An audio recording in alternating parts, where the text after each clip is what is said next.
नमस्कार। शराब घोटाला पिछले 2 साल से यह शब्द आपने कई बार सुना होगा। 2 साल से बीजेपी की सारी एजेंसीज कई रेड मार चुकी हैं, कई लोगों को गिरफ्तार कर चुकी हैं, लेकिन अभी तक एक भी पैसे का हेरफेर कहीं नहीं मिला, कहीं से एक भी पैसा नहीं मिला। अगर भ्रष्टाचार वाकई हुआ है तो इतने करोड़ों रुपए गए कहां? क्या सारा पैसा हवा में गायब हो गया? सच्चाई यह है कि किसी तरह का कोई भ्रष्टाचार हुआ ही नहीं। अगर होता तो पैसा भी मिलता। ऐसे फर्जी केस में आम आदमी पार्टी के कई नेताओं को इन्होंने अभी तक जेल में रखा हुआ है। किसी के भी खिलाफ कोई सबूत नहीं है, कुछ साबित नहीं हो रहा, खुलेआम गुंडागर्दी चल रही है, किसी को भी पकड़ के जेल में डाल दो। अब बीजेपी मुझे गिरफ्तार करना चाहती है। मेरी सबसे बड़ी संपत्ति, मेरी सबसे बड़ी ताकत मेरी ईमानदारी है। झूठे आरोप लगा के, फर्जी समन भेज के ये मुझे बदनाम करना चाहते हैं, मेरी ईमानदारी पे चोट करना चाहते हैं। इन्होंने मुझे समन भेजे हैं। मेरे वकीलों ने मुझे बताया कि ये समन गैर कानूनी है। क्यों गैर कानूनी है? ये मैंने इनको विस्तार से लिख के भेजा है। मैंने बताया है कि उनके समन कैसे गैर कानूनी है, लेकिन उन्होंने मेरी एक भी बात का जवाब नहीं दिया। इसका मतलब उनके पास मेरी बातों का जवाब नहीं है। इसका मतलब वे भी मानते हैं कि उनका नोटिस गैर कानूनी है। क्या मुझे एक गैर कानूनी समन का पालन करना चाहिए?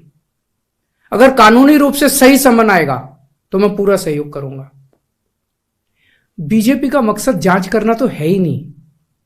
इनका मकसद तो लोकसभा चुनाव में मुझे प्रचार करने से रोकना है। ठीक लोकसभा चुनाव के पहले इन्होंने मुझे समन भेजा है। क्यों? इस जांच को चलते 2 साल हो गए। अभी ठीक लोकसभा चुनाव के पहले मुझे क्यों बुलाया जा रहा है? पहले क्यों नहीं बुलाया? सीबीआई ने मेरे को 8 महीने पहले बुलाया था। मैं सीबीआई में गया था, उनके सारे जवाब भी दिए थे।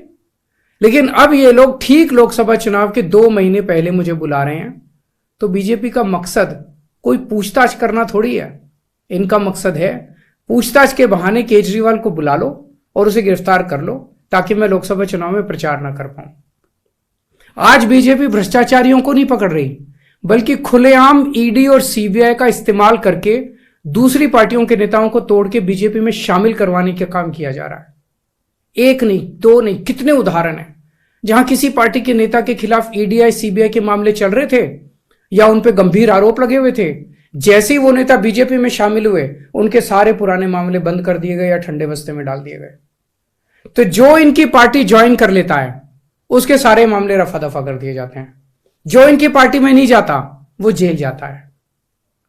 आज मनीष सिसोदिया, संजय सिंह और विजय नायर इसलिए जेल में नहीं है कि उन्होंने भ्रष्टाचार किया है, वो इसलिए जेल में है क्योंकि उन्होंने बीजेपी में शामिल होने से इंकार कर दिया है। आज हम बीजेपी का मुकाबला क्यों कर पा रहे हैं? क्योंकि हमने कोई भ्रष्टाचार नहीं किया।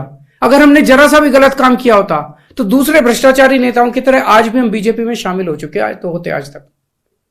इस तरह देश के ईमानदार नेताओं को जेल में डाल के और भ्रष्टाचारियों को अपनी पार्टी में शामिल करवा के ऐसे तो देश आगे नहीं बढ़ सकता। ये क्या चल रहा है? ये जो कुछ भी चल रहा है बहुत खतरनाक है। ये हमारे जनतंत्र के लिए बहुत गलत है। इसे रोकना होगा। मैं हमेशा देश के लिए लड़ा हूं। मेरा तन मन धन देश के लिए है। मेरी एक एक सांस देश के लिए है। मेरी खून की एक एक बूंद देश के लिए है। मेरे शरीर का एक एक कतरा देश के लिए समर्पित है।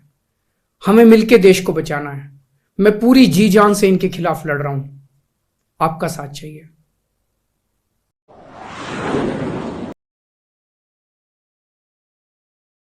अस्सलाम वालेकुम, नमस्ते, सत श्री अकाल। मैं रुबीना काजमी, आम आदमी party president of Paschim Maharashtra women's. आज इस वीडियो के ज़रिए से मैं तमाम भारतवासियों को ये बताना चाहती हूँ कि केजरीवाल जी से काम में मुकाबला नहीं कर पाने की वजह से जो ये षड्यंत्र रचा जा रहा है और केजरीवाल जी के पीछे पड़ा जा रहा है। दरअसल केजरीवाल जी ने दिल्ली में इतने शानदार काम किए जिनकी आवाज़ देश के कोने कोने में गूंज रही थी। इसलिए आम आदमी पार्टी को अन्य राज्य के चुनाव में भी सफलता मिलने लगी है। आप देखिए, शानदार स्कूल, अस्पताल, मोहल्ला क्लिनिक, सभी लोगों के लिए फ्री इलाज 24 घंटे, बिजली फ्री, पानी फ्री, महिलाओं के लिए बस यात्रा फ्री, तीर्थ यात्रा बुजुर्गों के लिए फ्री, और अनेक काम जो है पंजाब में और दिल्ली में अंजाम दिए गए हैं।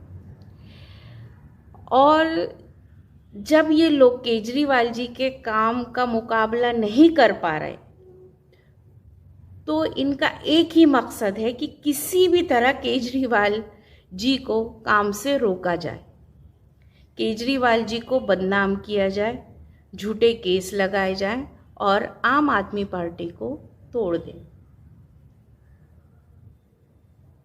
आप क्या सोचते हैं?